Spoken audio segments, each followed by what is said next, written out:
গ্রামের মধ্যে মাইক চালিয়ে দেদার পিকনিক, ডিজে বাজিয়ে তুমুল নাচ গান, আওয়াজে কান পাতাই দায় হয়ে উঠেছিল নদিয়ার নাকাশিপাড়ার বিল্ল গ্রাম পঞ্চায়েতের গোপালপুর গ্রামের বাসিন্দাদের।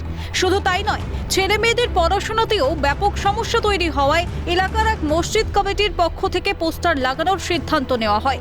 গান বাজনা নিষিদ্ধ লেখা পোস্টার পড়তেই শুরু হয় শোরগোল। অভিযোগ, ওই পোস্টারটি লেখিকা তসলিমা নাসরিন তার নিজের এক্স হ্যান্ডেলে পোস্ট করেন এবং ক্যাপশন হিসেবে সেখানে লেখা হয়, মৌলবাদী গোষ্ঠী বাংলাদেশে যেমন সব লালন উৎসব নিষিদ্ধ করেছে, তেমনি পশ্চিমবঙ্গের নদিয়া জেলার গোপালপুরেও নোটিশ টাঙানো হয়েছে গান বাজনা বন্ধ করার জন্য। ছেলেপিলেদের পড়াশোনার দিক দিয়ে খুব ডিস্টার্ব, এই কারণে আমরা গ্রাম থেকে সকল মিলে বসে আলোচনা করে ওদের বলা হয়েছে যে এই গান বাজনা এখানে নিষিদ্ধ থাকবে, মানে বাজানো যাবে না। ওই ছেলেরা গান বাজনা করে, তো মানে ফিস্টি মিষ্টি করে, যে প্রচন্ড হারে মাইকের আওয়াজ হয়। এবার ওই জন্য ওই গ্রামের মসজিদ কমিটি এটা ঠিক করেছিল যে এখানে গান বাজনা সম্পূর্ণ নিষিদ্ধ।